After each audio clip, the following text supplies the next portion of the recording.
대전, 세종, 충남 현안과 이슈를 진단하는 5시엔 대세남. 안녕하십니까. 5시엔 대세남 김영철입니다. 하수오, 인삼과 함께 3대 명약으로 불리는 구기자, 아마 많이들 이용하고 계실 겁니다. 그리고 구기자 하면 청양이 유명하다는 것에도 이견이 없으실 텐데요. 청양 구기자는 1454년 세종실록 지리지에 충청도 지방의 진상품으로 기록된 이래 현재 전국 생산량의 66%를 차지하는 대표적 약용 작물입니다. 재배 면적은 청양읍, 운곡면, 비봉면, 대치면 일원 52.1헥타르 규모이고 재배 농가는 900여 곳입니다. 이 중 절반 이상이 전통 방식 그대로 구기자 농업을 이어가고 있습니다. 청양 구기자 농업의 전통 방식이라고 하면 전국에서 유일하게 여름과 가을 두 차례 수확하는 방식이라는 점을 꼽을 수 있습니다. 992제곱미터당 연간 1600시간이 소요되고 수확하는 데만 1307시간이 필요한 100% 수작업으로 이루어지는 집약적 농업입니다. 특히 뿌리 발달을 촉진하기 위해 꺾꽂이 끝을 45도 비스듬히 자르는 기술은 선조들의 지혜가 담긴 대표적 사례로 현재 청양군 전체 재배 농가의 20에서 30%가 이 기술을 따르고 있습니다. 수확량을 40% 이상 늘릴 수 있는 신기술도 있었지만 그럼에도 꿋꿋이 전통 방식을 고수해온 농민들의 노력 덕분이었을까요? 농림축산식품부는 청양 구기자 전통 농업을 국가 중요 농업유산 제19호로 지정했습니다. 국가 중요 농업유산은 지역 환경과 풍습에 적응하며 오랜 기간 지켜온 보존할 가치가 있는 유무형의 농업 자원입니다. 청산도 구들장 논, 제주도 밭담이 먼저 지정된 대표적인 사례이고 우리 지역에서는 일찍이 금산 인삼 농업이 지정된 바 있습니다. 청양군은 국가 중요 농업유산에 지정되면서 국비 10억 원을 받게 됐습니다. 그 소식도 반가운 일이지만 기후위기와 자연재난 속에서도 우리 농산물을 지켜낸 농민들, 그리고 그 농산물을 지역의 역사와 유산이라는 품격으로 올린 전통 구기자 농가의 장인 정신이 충청 지역민으로서 자부심을 갖게 합니다. 중국의 오랜 격언 중에 새로운 힘이 오래된 것을 밀어낸다는 의미로 장강의 앞물결을 뒷물결이 쓸어버린다라는 말이 있습니다. 하지만 청양 구기자의 국가 중요 농업유산 지정을 보면서 꼭 새로운 것을 따르는 것만이 능사가 아닐 수 있다는 생각을 다시금 해보게 됩니다. 청양 구기자뿐만 아니라 앞으로 또 유산으로 남을지 모를 지역의 소중한 농산물들 지키고 이어나가는 일에 우리 모두가 함께 할 수 있기를 바랍니다. 오늘 방송은 사전 제작된 녹음 방송입니다. 청취자 여러분께 양해 부탁드리면서 1월 17일 금요일 5시엔 대세남 시작합니다.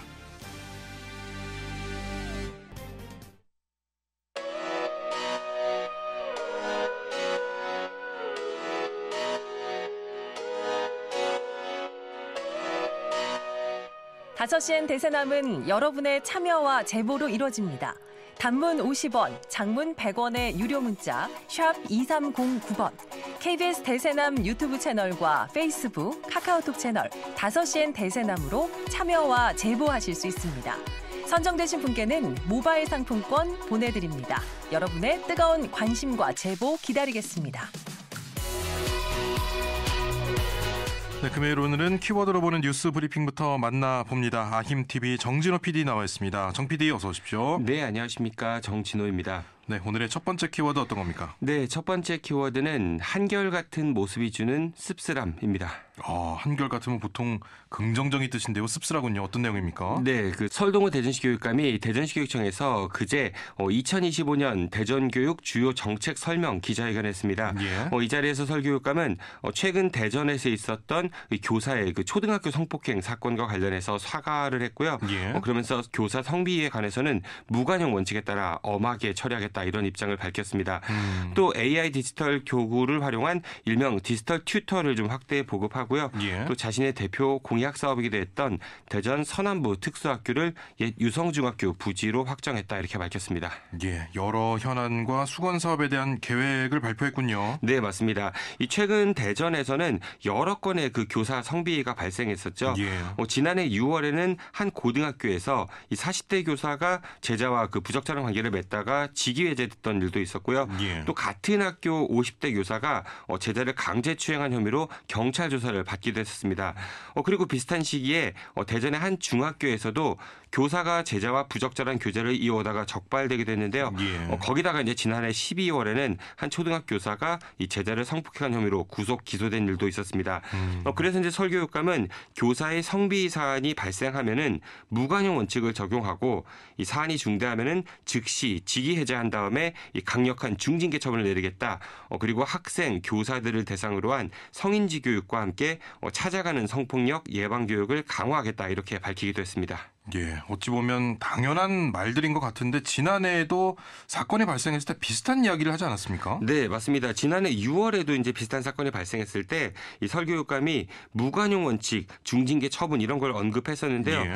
하지만 좀 구체적인 방안을 내놓지는 않은 상황이었고요. 그런 상황 속에서 이런 비슷한 사건이 계속 반복되고 있는 것입니다. 예. 그래서 설교육감의 이런 태도와 발언이 이제 진정성이 없는 거 아니냐, 뭐 이런 비판도 제기되고 있습니다. 예. 대전 그 서남부권 특수학교와 관련해서도 좀 비판이 제기되고 있는데요. 예. 이 당초 대전 유성구 학하초등학교 부지에 이 특수학교를 신설하겠다고 했다가요.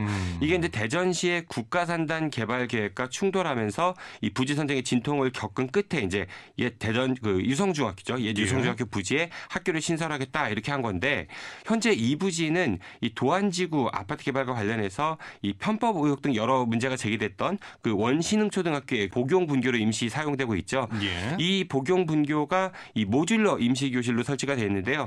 오는 2027년 2월까지 운영된다고 하니까 예.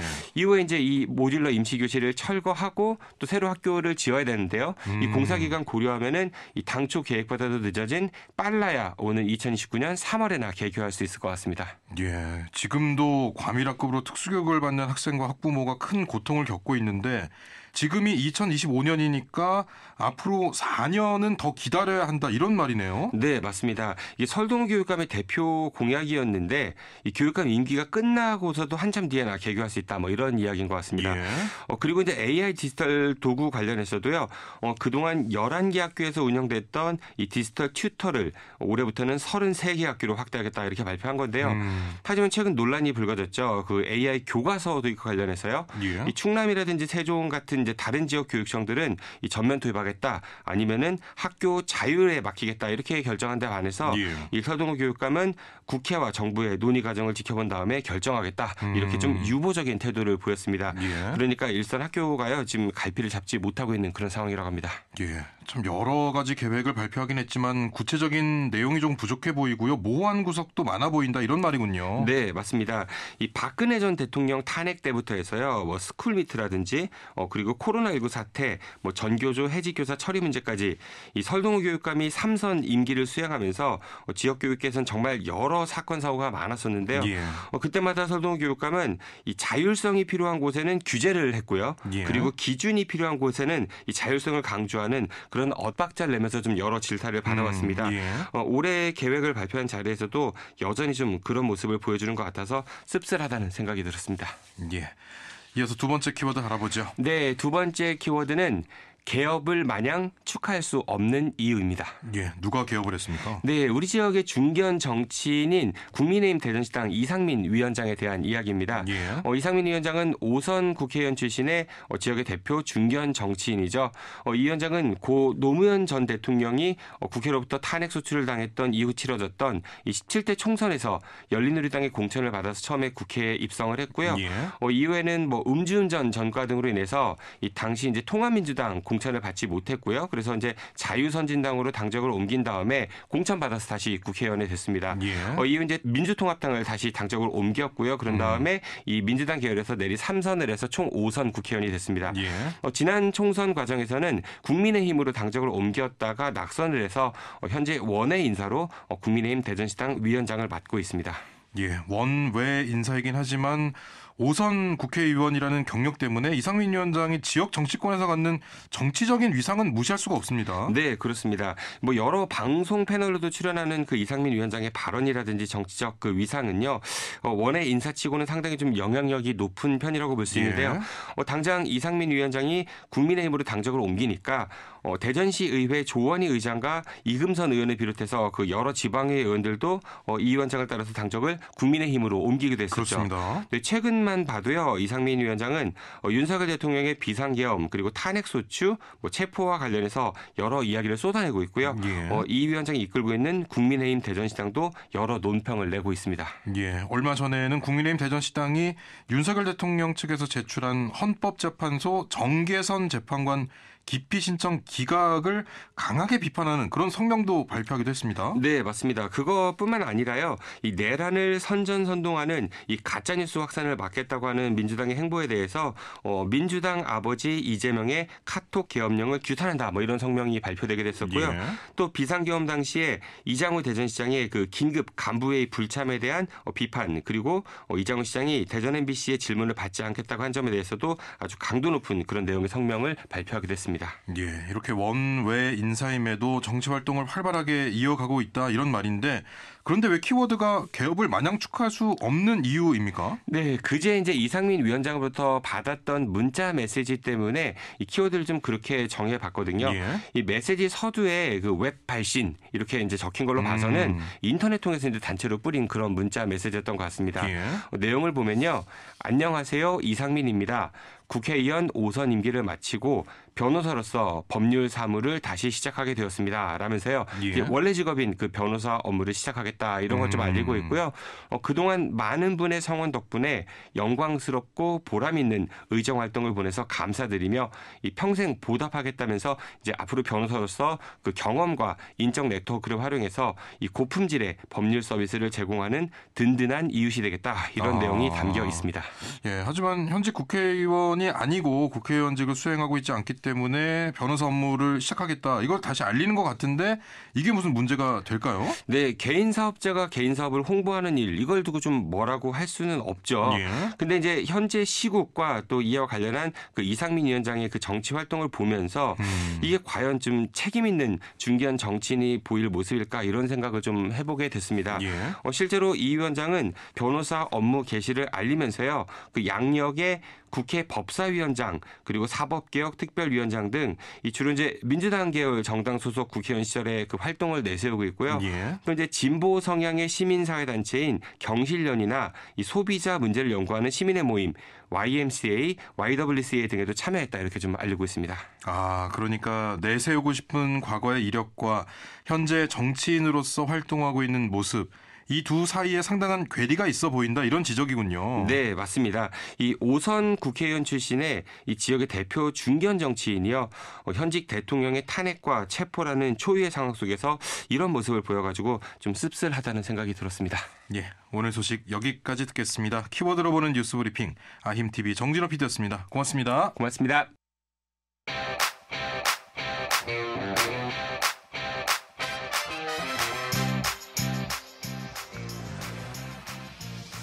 이주의 환경 이슈를 짚어보고 함께 실천할 수 있는 환경 캠페인을 소개하는 대세남 환경 캠페인 지구를 지키는 사람들 시간입니다. 사회적 협동조합 혁신청 김영진 이사장과 함께합니다. 어서 오십시오. 네, 안녕하세요. 네, 오늘은 어떤 환경 이슈에 대해서 이야기를 나눠볼까요? 네, 최근에 이제 그 미국이 석유 생산량을 굉장히 많이 늘리고 있거든요. 그래서 아직 그 소식을 모르시는 분들도 계시는데 미국이 이제 전 세계에서 가장 많은 석유를 생산하고 있는 국가입니다. 그리고 최근에는 이제 수출을 안 하던 것을 다 열어가지고 이 석유를 굉장히 많은 국가에 수출을 또 하려고 하고 있는데요. 오늘은 이제 미국의 석유 증산에 따른 에너지 정책에 대한 고민들 이런 부분들을 오늘 좀 얘기해 보도록 하겠습니다. 예, 그러니까 지금 현 정부인 바이든 정부에서는 미 연방이 소유한 대지의 30%를 2030년까지 개발, 시추임대 불가한다 이런 목표를 세웠었는데 이제 트럼프 정부가 들어오게 되면은 이것들이 모두 뒤집히게 되는 그런 또 상황이 되죠. 네, 근데 다만 이제 미국 같은 경우는 좀 특이하게 대통령이 이제 이런 석유와 관련된 자원들의 개발을 금지를 시켜놓으면은 그 향후 정부가 이걸 뒤집는 게 쉽지가 않습니다. 그래서 이제 새로운 개발을 하는 것 자체는 이제 좀 제동이 걸립니다. 겁니다. 그래서 예. 실제로 지금 트럼프 당선자가 굉장히 많은 불만을 SNS에 이제 쏟아내고 있는데, 예. 근데 그렇다고 하더라도 이미 이제 셰일 혁명을 통해 가지고 미국의 석유 생산량과 효율성이 엄청나게 급증을 했고, 예. 또 이제 이따가 설명을 드리긴 하겠지만 이미 개발된 유정 안에서도 생산량을 늘리는 기술들이 미국 안에서 개발이 됐습니다. 아하. 그래서 이제 이 생산량 자체가 폭발적으로 늘어나고 있기 때문에 예. 아마도 이제 트럼프 정부가 들어서 가지고 지금의 그 석유 생산량보다 더 많은 석유들을 미국이 생산을 할 것 같고요. 트럼프의 공약으로는 이제 가스나 아니면 석유에 대한 그런 공급 예. 금액들을 지금의 한 절반 수준으로까지 낮춰보겠다. 아. 그러니까 공급을 늘리면 아무래도 비용이 당연히 이제 낮아질 수밖에 없잖아요. 예. 그만큼 이제 전폭적인 증산을 약속해 놓은 상태라서 이 부분에 대한 향후 이제 영향이 굉장히 클 예정입니다. 예. 지금 말씀해 주신 대로 미국이 사우디를 제치고 세계 원유를 가장 많이 생산하고 있다. 이거 모르시는 분들도 꽤 계실 것 그렇죠. 같고요. 그럼에도 불구하고 석유를 증산한다. 그러면 상당한 좀 파장이 예상이 되는데 어떤 문제들을 저희가 생각해 볼 수 있습니까? 일단은 이제 아까 제가 잠깐 말씀드리긴 했지만 예. 원래는 이제 그 우리나라에서 특히 이제 제 나이 때까지 학교에서 석유에 대해서 배우신 분들은 예. 한창 공부 배울 때 이제 한 석유가 50년 정도 이후면은 이제 고갈된다. 예, 예. 그 대체 에너지 빨리 개발해야 된다 이런 얘기 많이 했는데 이제 셰일 혁명을 통해서 이 얘기가 완전히 없는 얘기가 돼 버렸어요. 아. 그러니까 최소한 200년 정도는 더 쓸 수 있다. 예. 그래가지고 생산을 더 늘려야 된다. 이런 기조가 일단 있고 앞서 말씀드렸던 것처럼 이제 어쨌든 생산량 자체가 엄청나게 늘어나게 되면은 국제적인 유가 가격이 떨어질 수밖에 없습니다. 예. 그럼 사실은 이제 그 석유나 이제 관련 정유 사업들을 하는 특히 우리나라에서 관련 사업체들 같은 경우는 그 원자재를 수입하는 비용이 엄청나게 줄어들겠죠.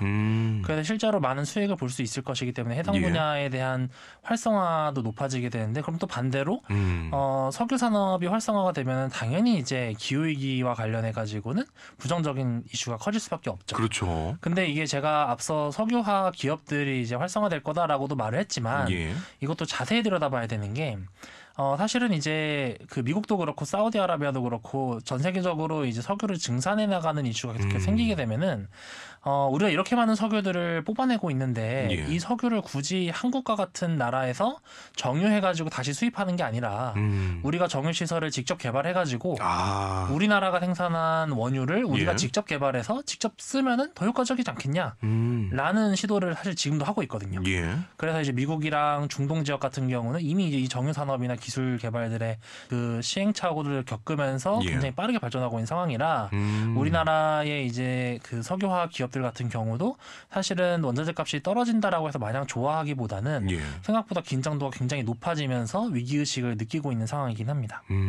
근데 이제 석유가 어쨌든 쓸 수 있는 양 자체가 많아지면 그걸 뽑아내는 과정에서 말씀하신 환경 오염이라든지 이런 측면을 저희가 고민을 해봐야 되는데 지금 친환경으로 가고 있는 이 기조 속에서는 조금 부정적인 뉴스로 좀 바라봐지네요. 그렇죠. 그렇기도 하고 어쨌든 석유라고 하는 지금의 입장에서 이제 효율성이 좋은 그러나 기후위기에 부정적인 에너지의 예. 가격이 굉장히 떨어지게 된다면은 사실은 소비자들의 입장에서도 그렇고 그리고 기업들의 입장에서도 그렇고 또 국가의 입장에서도 그렇고 이 석유라고 하는 에너지원을 어떻게든 활용하고 싶어 할 것이거든요. 그랬을 때 이제 아직 그 효율성이라고 하는 측면에서 조금의 제약이 있는 그 친환경 에너지들 특히 재생에너지와 관련된 산업들이 위축될 수 있는 부분이 사실 가장 큰 문제가 되겠죠. 예. 그래서 어쨌든 이 전 세계적으로 석유가 증산되는 이슈가 에너지 패권에 대한 이슈들 그리고 각 국가들의 에너지 효율성에 대한 이슈들을 계속해서 잠식해 나가면서 예. 전 세계적으로 어쨌든 기후위기 특히 에너지 전환에 대한 속도가 많이 늦춰지지 않을까 그런 부분이 사실 가장 우려되는 부분이라고 보시면 될 것 같습니다. 예. 근데 저희가 얼마 전에 기후테크라는 것에 대해서 이야기를 나눠봤잖아요. 네. 그만큼 뭐 온실가스 문제에 대해서는 여러 기업들이 고민을 함께 하고 있다. 뭐 탄소 포집 장치 이런 기후테크 기업들 이런 것들을 사실 인수합병하려고 가장 노력하는 것들이 미국의 석유 메이저 기업들 가장 네. 큰 기업들인데 이 상황은 지금 앞으로 어떻게 지켜봐야 됩니까? 만들면서 또 고치는 기술까지 같이 병합하려는. 근데 이거 예. 사실은 이제 저희가 이제 자주 말씀드리는 거긴 하지만 이 탄소 포집 장치나 관련 기술들의 예. 개발이 아직 훨씬 더 많이 돼야 됩니다. 그러다 보니까 이제 그 석유나 이제 관련 기업들에서 이 탄소 포집 기술들이나 에너지나 관련된 기업들을 또 사는 것들이 예. 어떻게 보면 면책에 대한 그런 부분들이 크기 때문에 그 부분들은 크게 이제 친환경적으로 도움이 될 거라고 생각하지는 않고요. 예. 어쨌든 가장 좋은 것은 이제 그 석유나 혹은 천연가스도 물론 어떤 분들은 친환경 에너지라고 말씀은 하시지만 그런 이제 화석연료의 기반의 에너지원들을 빠르게 줄여나가는 게 사실 가장 좋은 이슈거든요. 그러니까 어쨌든 저는 원전에 대해서는 좀 반대하는 입장이긴 하지만 원전보다도 기후위기 대응 입장에서는 더 안 좋은 에너지가 사실 석유이잖아요. 예. 그래서 그런 측면에서 봤을 때는 사실은 더 안 좋은 길로 이제 전 세계적인 에너지 전환이 이루어지고 있다라고 보시면 좋을 것 같습니다. 예. 근데 이제 미국의 석유 증산 관련해서 주목받고 있는 것이 말씀해주신 셰일 오일, 네. 셰일 혁명 단계에서 나온 이제 새로운 자원들이라고 봐야 될 텐데 이게 지금 셰일 오일이 무엇인지, 셰일 혁명이 무엇인지 좀 궁금해하시는 분들도 왠지 계실 것 같고, 그렇죠. 시추하는 과정에서 상당한 오염수가 나오기 때문에 이걸 어떻게 처리하느냐 이것도 좀 국제적인 이슈가 됐습니다. 그렇죠. 그러니까 일단 이제 보통 우리가 생각하는 그러니까 원유 채굴 방식은 예. 그 수직으로 이제 시추기를 뚫어가지고 이제 그렇습니다. 기름을 뽑아내는 거잖아요. 예. 근데 이제 셰일 오일을 뽑아내는 방식은 그 시추기를 뚫는 것까지는 비슷한데 더 깊숙이 뚫습니다. 예. 그러니까 기존에 에너지원으로서 활용하기 어려웠던 이제 셰일층까지 이 시추기를 뚫어가지고 거기서 이제 수평으로 시추기를 다시 뚫은 다음에 예. 거기다가 이제 물이나 모래 혹은 여러 가지 이제 성분들을 고압으로 발사해가지고 예. 그 안에 있는 암석들을 이제 쪼갭니다. 예. 그럼 분쇄하면은 거기에서 이제 원유나 가스가 새어 나오는데 그걸 이제 뽑아내는 걸 이제 셰일 예. 오일, 셰일 가스라고 이제 하거든요. 음. 근데 이 부분에 대한 이제 생산성이 2010년대 들어가지고 압도적으로 높아지면서 이제 미국이 원래는 이제 2015년도까지는 그 석유를 수출하지 않는 국가였거든요. 예. 근데 오바마 정부에서 2015년 12월에 이 수출을 이제 허가를 하면서 그때부터 이제 미국도 생산량이 높아지면서 이제 수출도 하게 되는 국가가 됐고요. 그리고 수압화세라고 하는데 아까 제가 예. 물이랑 모래 여러 가지 화석연료들을 고압으로 그냥 네, 팍 맞습니다. 뿌려서 하는 걸 이제 수압화세라고 하는데 그거에 사용된 물이나 이런 부분들이 오염되어 있다. 예. 혹은 이제 뭐 지진을 유발할 수도 있다. 이런 부분 때문에 우려가 있기도 하고요. 예. 근데 또 다른 측면에서 보면은 좀 아이러니한 건데요. 예. 보통 우리가 그 유전을 개발할 때는 이제 환경 영향 평가도 하겠지만 엄청난 비용과 이제 환경적인 그 부정적인 이슈들을 많이 발생시키잖아요. 새로운 걸 하나 뚫을 때마다. 예. 근데 이 셰일 오일과 셰일 가스를 뽑아내는 방식이 예. 최근에 기술이 발달해가지고 처음에 이제 이걸 다 뽑아내가지고 멈췄던 유전들을 다시 또 이제 새로 또 고압의 물을 뿌려가지고 좀 더 쪼개가지고 재사용하는 형식으로도 요즘에 기술이 발달했더라고요. 오. 그러니까 이제 더 뚫지 않아도 되는 거군요. 네, 그럼. 그러니까 새로운 석유를 예. 뽑아내기 위해서 새로운 유전을 개발할 필요 없이 기존에 썼던 유전들을 그냥 또 한 번 쓰는. 근데 웃긴 게 이제 그런 고압의 물이나 모래를 또 발사해가지고 다시 또 셰일가스와 셰일 오일을 뽑아내는데 예. 그 오일과 가스들이 더 퀄리티가 좋다고 합니다.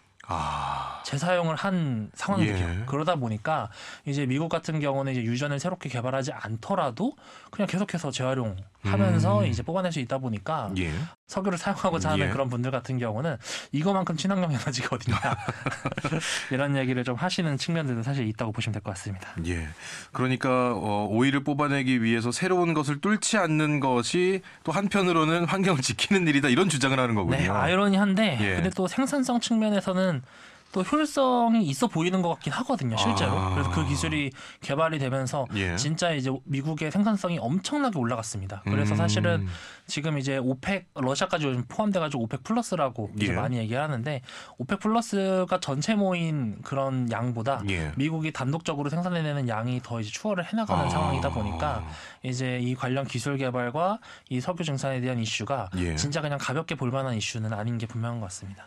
그렇다면 이제 트럼프 당선인이 취임을 하고 트럼프 2기가 시작되고 석유 증산 관련 계획들이 실현이 된다고 한다면 우리나라는 어떤 영향을 받게 됩니까? 앞서 이제 제가 그 석유화학 기업들의 이제 불안정성이 높아진다라고 예. 말씀드렸는데, 근데 이제 그것도 중요한 이슈겠지만 다른 하나는 트럼프 당선인이 계속 얘기하는 것 중에 하나가 이제 관세 얘기를 하잖아요. 예, 무역, 예. 그러니까 미국을 대상으로 무역 흑자를 보는 국가들에게 관세를 매기거나 혹은 무역 흑자를 줄이게 하겠다. 예. 그러니까 우리나라 같은 경우가 대표적으로 미국을 상대로 무역 흑자를 내는 국가예요. 예. 그러면 이제 우리나라도 미국으로부터 뭔가를 사와야 되는데 사실 미국으로부터 사올 만한 게 두 개밖에 없습니다. 예. 첫 어떤 번째는 겁니까? 농산물이고요. 예. 두 번째는 에너지예요. 아.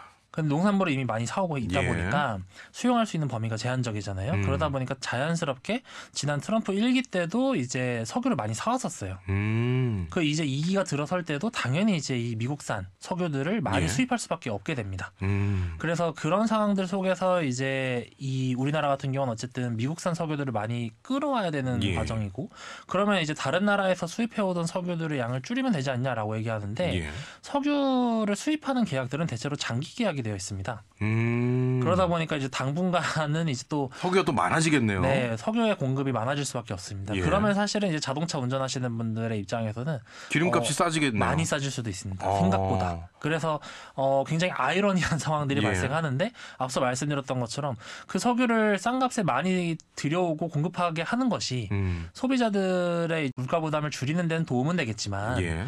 장기적으로 봤을 때 기후위기라고 하는 리스크, 기후위기 대응 비용을 높이게 되는 좀 불안전한 상황들을 계속해서 발생시키지 않을까라는 게 이제 우리나라의 입장인 것 같고, 특히 예. 우리나라 같은 경우는 무역 흑자를 워낙 많이 보고 있기 때문에 예. 미국산 석유를 지금보다 훨씬 압도적으로 많이 수입할 예정이라서 그 영향이 다른 나라들보다는 조금 더 클 것 같습니다. 예. 그러면은 이제 뭐 국가 대 국가 차원에서도 이런 부분에 대한 논의가 물밑에서 이루어지고 있을 텐데, 우리나라도 그럼 석유를 더욱더 수입해야 되는 상황이라는 것은 충분히 다 인지를 하고 있는 네. 상황이겠네요. 그렇죠. 그리고 산업통상자원부가 이미 예. 석유화 그 회사들 대상으로 관련된 이제 수요나 이제 현황들은 다 파악을 하고 있다고 해요. 그래서 업계 관계자들도 이 상황들은 정확하게 인지를 하고 있고, 정부 역시도 어느 정도 대응은 하고 있는데, 사실 이제 우리나라 지금 정치 상황이 굉장히 불안정하다 예. 보니까 동등한 국가 대 국가의 입장으로서 어떤 전략을 논의할 수 있는 단계가 아니잖아요. 그러다 예. 보니까 조금 더 을의 입장에서 이 전략을 수립할 수밖에 없는 부분들이 좀 안타까운 상황이고, 다른 한편으로는 이제 우리나라 같은 경우는 가뜩이나 이제 친환경 에너지원에 대한 발전 비율이 낮은데, 예. 석유 에너지라고 하는 그런 에너지가 또 다시 공급되게 되었을 때 과연 이제 어떻게 이 친환경 에너지 전환을 계획할 것인가, 예. 이 부분들이 어쨌든 종합적으로 봤었을 때 좀 우리나라가 앞으로 좀 많이 풀어야 하는 좀 새로운 난제로서 예. 등장을 할 것 같습니다. 예. 자, 그러면은 앞으로 석유와 관련된 기업들의 변화와 또 사용량이 달라지게 될 텐데, 사실 석유와 가스는 앞으로 줄여나가야 된다라는 것이 전 세계적인 입장인데, 네. 아이러니하게 이게 지금 많아지게 된 상황이에요. 그렇죠. 어떻게 앞으로 저희가 바라봐야 됩니까, 이런 상황을? 그러니까 제일 걱정되는 게 그런 부분인데, 예. 그러니까 사실 이제 IPCC 보고서나 혹은 그 UN 기후협약 당사국 총회를 통해 가지고 각 국가들이 어쨌든 동일하게 합의한 것은 예. 석탄이나 석유와 같은 화석 연료들의 사용량을 줄이겠다라는 것은 합의를 한 거잖아요. 예. 근데 그 합의 자체가 원천적으로 다시 깨질 가능성이 높아진 거예요. 그리고 이제 사실은 러시아 우크라이나 전쟁 상황을 보면서 이 에너지와 관련되어 있는 문제가 각 국가들의 경제를 얼마나 뒤흔들 수 있는지를 우리가 사실 다 체감을 했잖아요. 예. 그러다 보니까 각 국가들의 에너지 전환과 관련된 이해관계나 의사결정에 있어서 사실 많은 변수들이 창출될 수밖에 없을 것 같고요. 근데 이제 저는 한 가지 좀 꼭 얘기하고 싶은 것은, 우리나라 같은 경우는 이제 어찌됐든 모든 에너지원들을 그 다른 국가에서 수입할 수밖에 없는 환경에서 예. 정치 정책을 펼쳤잖아요. 예. 그러다 보니까 이제 이번에 미국이 석유를 증산하는 과정에서 영향도 더 커질 수밖에 없는 것이고요. 그러니까 자체적인 에너지원이 없기 때문에 계속해서 대외 변수에 이렇게 흔들리게 되는 게 우리나라의 경제 상황인데, 예. 그걸 사실은 가장 잘 해결할 수 있는 게 저는 사실 친환경 에너지라고 생각을 하거든요. 그러니까 우리나라가 대외에 대한 영향력을 줄여나가면서 건강한 에너지 전환들을 이뤄낼 수 있는 방식이 저는 궁극적으로는 결국 친환경 에너지 전환에 있다고 생각을 합니다. 예. 그래서 이번에 이제 미국을 비롯해서 전 세계적으로 어쨌든 석유가 증산될 수밖에 없는 환경이고, 거기에 우리나라도 부정적인 영향을 많이 받겠지만 예. 한편으로는 우리가 대외적인 리스크들을 줄여나가는 차원에서라도 친환경 에너지에 대한 개발을 조금 더 신경 써야겠구나라는 그런 새로운 논의들도 이번에 좀 시작이 되면 좋을 것 같아요. 그래서 예. 어쨌든 오늘 제가 조금 석유나 혹은 에너지 혹은 경제적인 이런 좀 복합적인 얘기들을 하느라 좀 들으시는 분들이 어려우셨을 수도 있는데, 이 환경 정책이나 특히 에너지 전환 정책이라고 하는 것이 더 이상 어떤 선의로만 해석되는 것이 아니라 국제적인 정세와 여러 가지 경제적인 상황들과 연관돼서 앞으로 더 복잡하게 논의될 것이라는 것들을 많은 예. 분들이 아시면 좋을 것 같습니다. 예. 참 우리나라가 앞으로 어떻게 대응을 해 나가야 될지도 좀 걱정인데, 이사님께서는 이제 오히려 이럴 때일수록 친환경, 신재생 에너지에 이제 조금 더 논의할 수 있는 그런 장을 만들어 보자 이런 말씀이신 거잖아요. 궁극적으로는 그 에너지 정책에 대한 안정성을 위해서 우리가 자체적으로 개발할 수 있는 에너지원의 비율을 높여야 된다.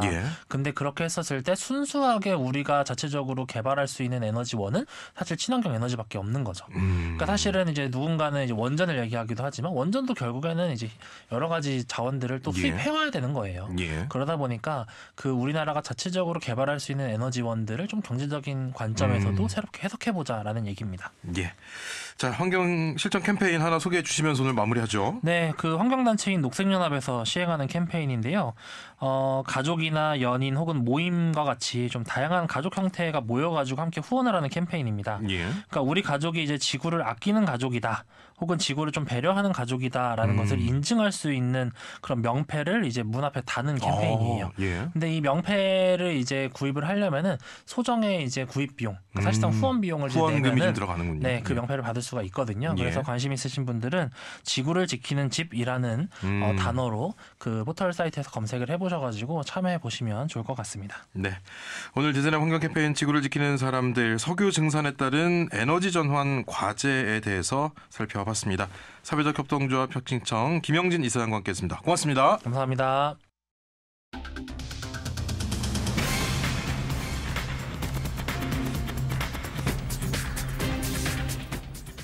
다섯 시엔 지역의 이슈와 현안을 진단합니다. 5시엔 대전, 세종, 충남 지역민의 목소리를 듣습니다. 5시엔 시사라디오, 5시엔 대세남이 있습니다.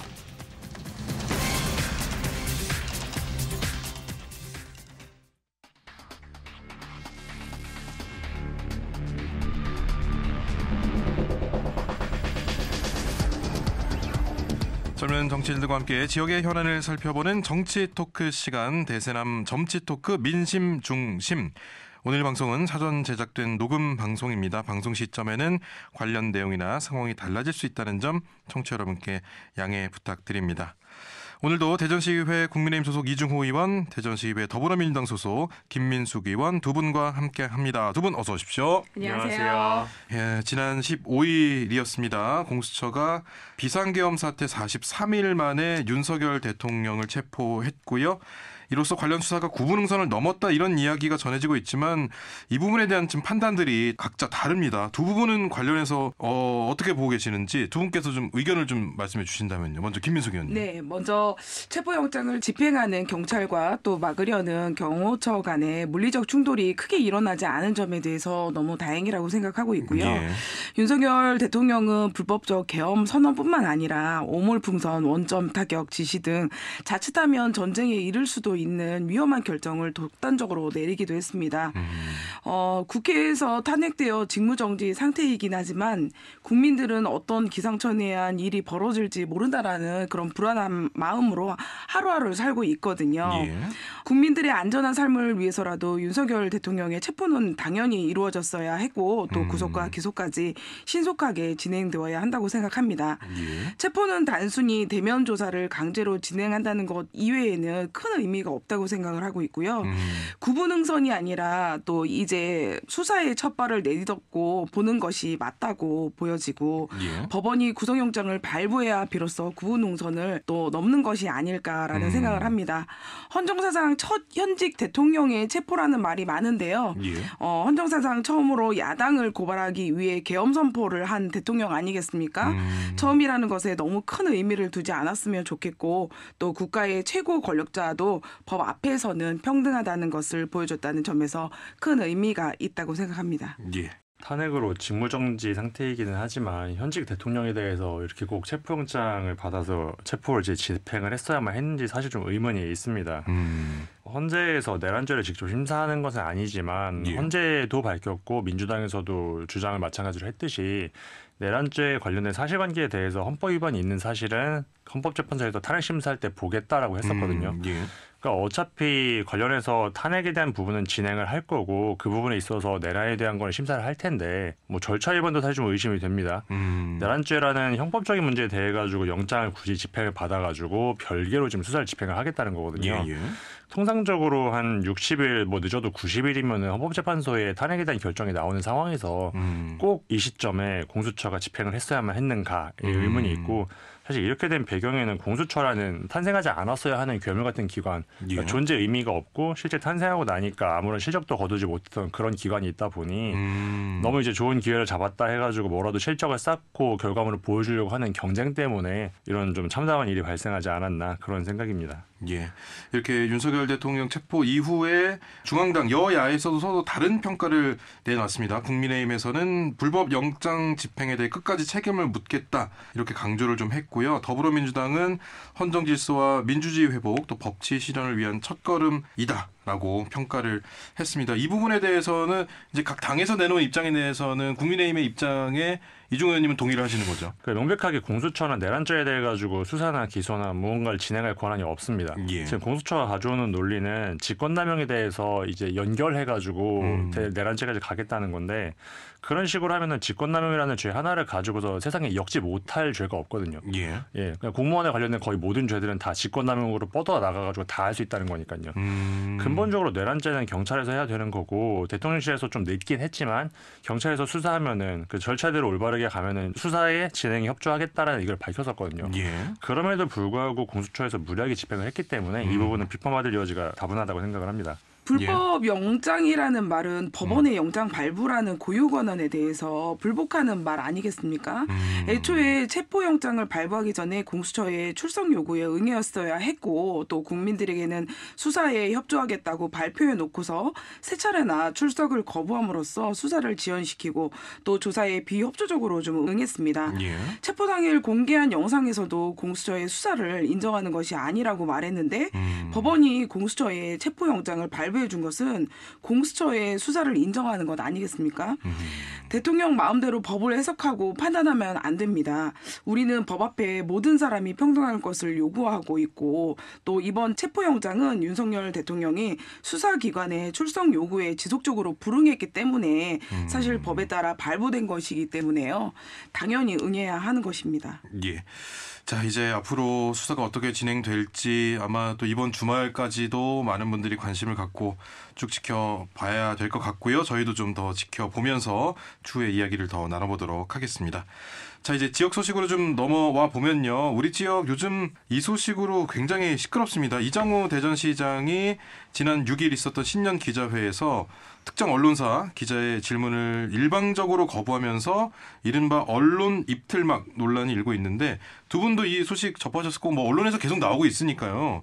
지역을 대표하는 자치단체장 이렇게 행동을 하는 것 어떻게 바라봐야 될지 두 분은 어떻게 판단하셨습니까? 먼저 이중호 의원님. 저는 이번 기회에 언론의 공공성과 책무성에 대해서 한번 생각을 해봐야 되는 기회라고 생각을 합니다. 그러니까 여태까지 언론에 대해서 당연히 표현의 자유, 언론의 자유는 우리나라에서 특별히 보호되어야 되는 권리가 맞기는 한데 그 권리를 방패 삼아가지고 언론에서 무차별한 의혹 제기라든가 음모론을 퍼뜨린다든가 어떤 특정한 방향성이나 그 정책들에 대한 그 생각을 가지고서 언론을 이용하는 경우들이 많았거든요. 그러니까 이번 경우에도 마찬가지로 12월 3일날 그 기업 발표 당시에 박근혜 대통령 과거에 세월호 때 7시간 동안 뭐 했냐고 의혹을 제기했지만 결국 밝혀진 거 없고 그런 무차별 의혹을 제기했던 것 중에서 사과한 언론들은 없었습니다. 그러니까 마찬가지 양상이 이번에도 좀 느껴졌었거든요. 12월 3일 기업 당일날 뭐 7시간 동안 뭐 했습니까? 라고 시작해서 물고 들어오는 거는 굉장히 악의적인 의도를 가지고 왔기 때문에 그런 부분에 대해서 공공성과 책무성을 지키지 않은 언론이라고 하면 인터뷰자 입장에서는 당연히 그런 언론에 대해서는 거부할 수 있는 권리도 있는 것은 아닌가. 그러니까 그런 측면을 우리가 한번 생각해 볼 수 있는 기회가 아닌가라는 생각을 합니다. 생각보다 또 이장우 시장님의 속이 좀 많이 좁으셨다라는 생각이 좀 들었고 자신에 대한 비판을 잘 못 받아들이시는 분은 아니시라고 저는 생각하고 있는데 이번에 왜 그러셨을까라는 생각이 좀 들었습니다. 아무리 그래도 특정 언론에게는 답변을 하지 않겠다고 말하신 것은 대전시를 대표하는 공인으로서 또 문제가 있는 행동이고 특히 답하면 왜곡할 건데라고 말씀하신 것은 반드시 사과해야 한다고 생각합니다. 특정 언론사의 모든 기사를 왜곡된 가짜뉴스 취급하신 건데요. 뉴스가 나온 뒤에 왜곡이 있다면 시정 조치를 요구하는 것이 오히려 맞지 않나. 그리고 애초에 자신의 말을 왜곡하여 보도할 것이라고 예단해서 답변을 안 하겠다라고 하는 것은 맞지 않습니다. 이전에도 영시축제에 대해 비판받았을 때에도 이장호 시장은 비슷한 태도로 영시축제를 폄훼하려고 한다는 말씀을 하셨는데 이번 언론 입틀막 논란도 그 연장선상에서 있다고 볼 수 있겠습니다. 예.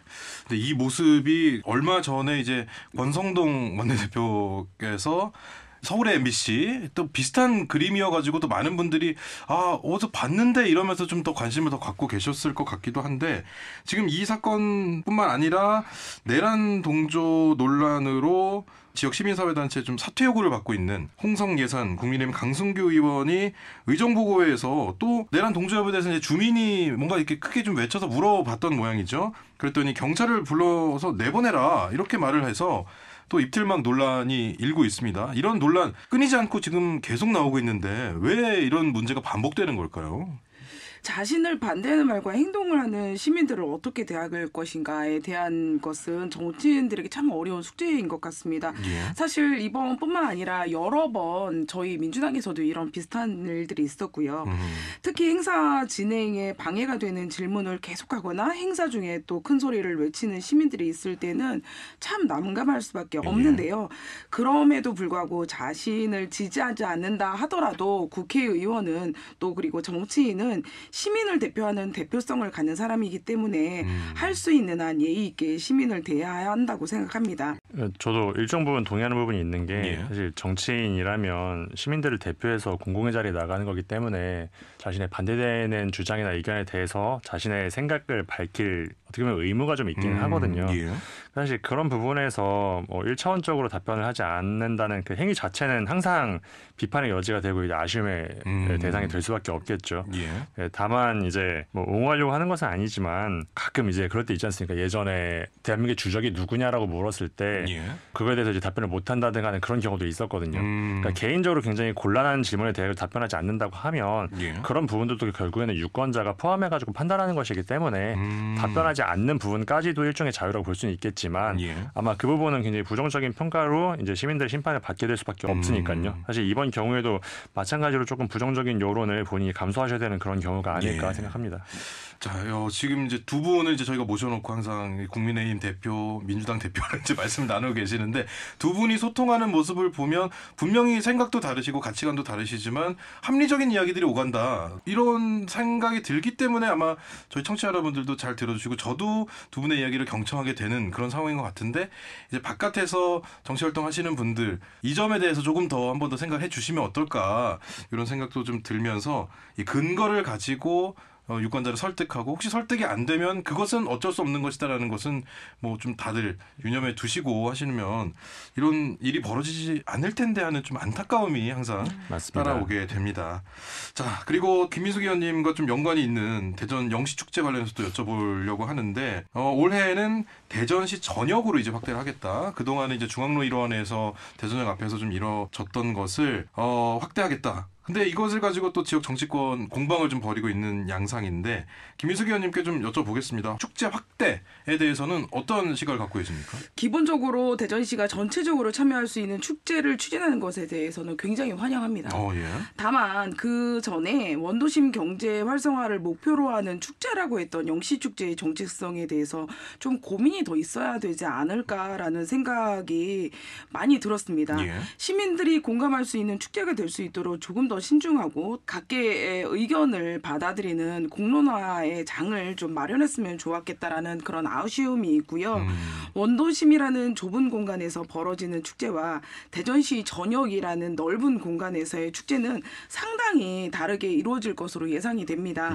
이를 고려해서 축제 콘텐츠라든지 일정 그리고 교통편 등의 연계가 잘 이루어질 수 있도록 더욱 세심하게 계획이 좀 필요할 것으로 보여지고요. 축제의 성과에 대해서도 목적한 바와 또 잘 이루어졌는지 측정 가능한 지표를 잘 설정해서 제대로 좀 측정했으면 좋겠다라는 말씀드리고 싶습니다.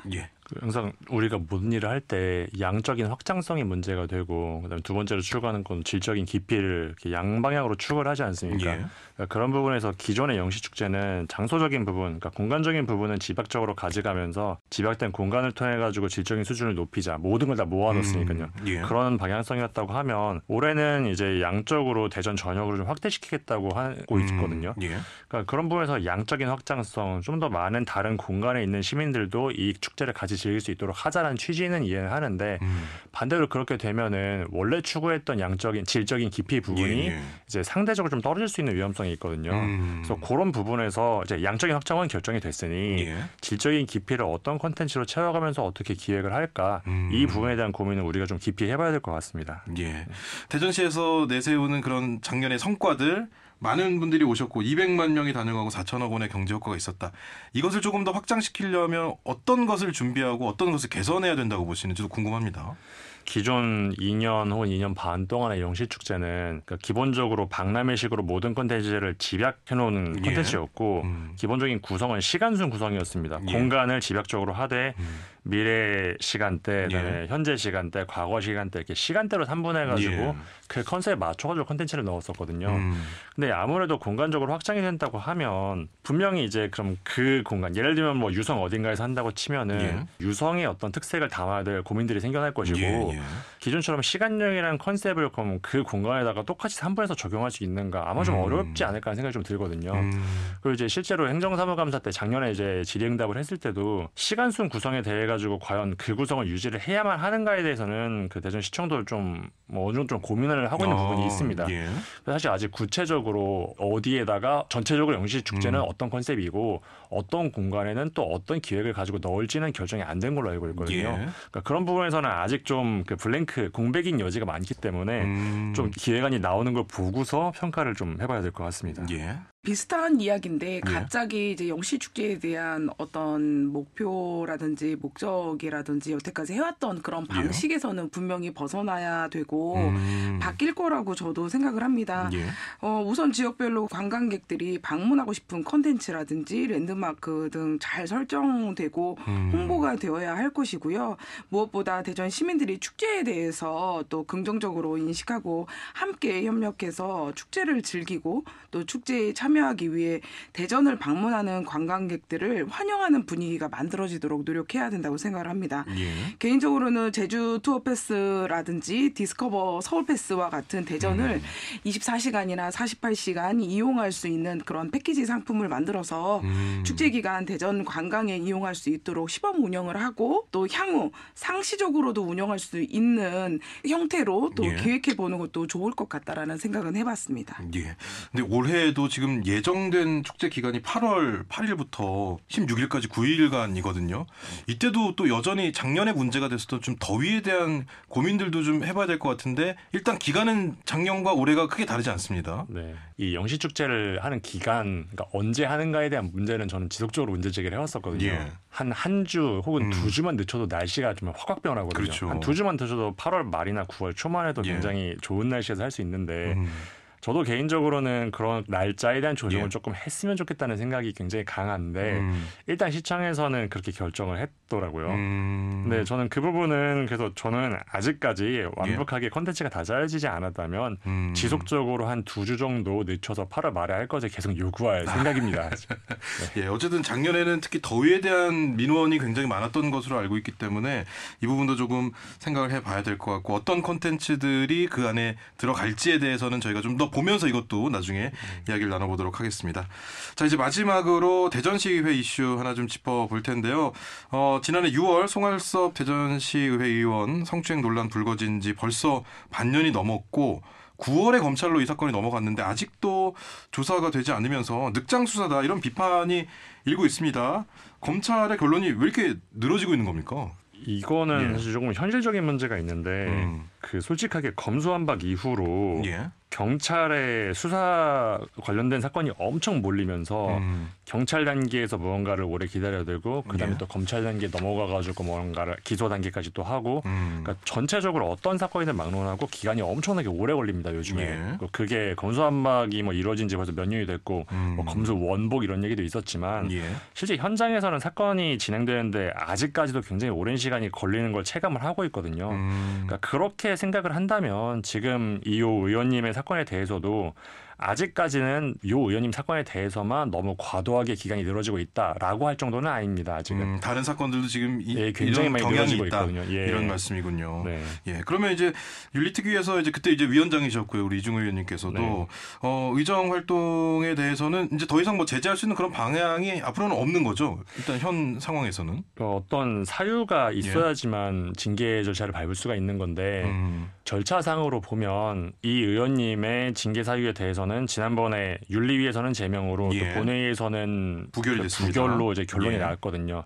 그러니까 똑같은 사유에 대해 가지고 한번 심판 판단이 있었기 때문에 같은 사유가 아니라 다른 사유가 있어야지만 새롭게 징계 절차를 개시를 할 수가 있습니다. 그래서 그런 부분이 이제 검찰이 기소를 하게 되면은 기소에 따른 새로운 사실이 생기니까요. 그런 사실이 추가되면은 새로운 징계 절차를 밟을 수 있을 텐데 그 전까지는 새로운 징계 사유가 없는 이상 절차적으로는 진행할 수 없는 상태에 있습니다. 자, 그렇다면 어쨌든 이 검찰의 수사 상황에 따라서 이 부분이 앞으로 임기 내에 어떻게 될지도 좀 따져봐야 될 것 같고, 이제 이 송할섭 의원도 그렇고요. 대전시의회 관련해서 저희가 또 여러 개 좀 여쭤볼 것들이 있지만 오늘은 이제 시간이 거의 다 되어 가는 상황이기 때문에 이 외유성 해외 출장 요거 가서 짧게 하나만 좀 여쭤보면, 이거 이제 앞으로 심사 강화하겠다 이런 이야기 이제 나왔거든요. 요거 관리 되겠습니까? 앞으로 어떻습니까? 다른 조치들보다 외부 추천 민간위원 다수로 구성된 심사위원회가 출장 결과의 적법 그리고 적정성을 심의하도록 한 조치는 운영을 어떻게 하느냐에 따라서 그 상당히 효과를 볼 수 있을 거라고 저는 생각을 합니다. 징계 사유가 발생하는 경우 윤리특위에 회부하도록 되어 있기 때문에 최소한 그 법인카드로 개인 물품을 구매하는 일은 없지 않을까라는 생각이 들고요. 다만 예산 항목을 항공 및 숙박 등 그리고 차량 임차, 통역으로 제한한 것은 조금 더 부적절하지 않나라는 생각을 해봤습니다. 의도는 충분히 이해가 되지만 경우에 따라서는 입장료가 필요한 것도 있지 않을까. 그리고 예산은 출장의 목적을 달성할 수 있을 정도로 충분히 지원되어야 한다라고 생각하고 있습니다. 어쨌든 이 목적을 달성하기 위한 기본적인 것들까지 제한되어서는 안 된다. 하지만 어느 정도의 효과는 있을 것이다. 이렇게 좀 저희가 기대를 해보도록 하겠습니다. 자, 오늘 말씀 여기까지 들으면서 정리를 해야 될 것 같습니다. 대세남 정치 토크 민심 중심 현재 정치 상황 또 대전적 정치 이슈 가볍게 좀 살펴봤습니다. 대전시의회 더불어민주당 소속 김민숙 의원, 대전시의회 국민의힘 소속 이중호 의원 두 분과 함께했습니다. 두 분 고맙습니다. 감사합니다. 네, 1월 17일 금요일 5시엔 대세남 여기까지입니다. 이번 한 주도 5시엔 대세남과 함께해 주셔서 고맙습니다. 5시엔 대세남 오늘의 끝곡 달담의 졸업이라는 곡 준비했습니다. 이 노래 전해드리면서 저는 다음 주 월요일에 다시 찾아뵙겠습니다. 지금까지 김영철이었습니다.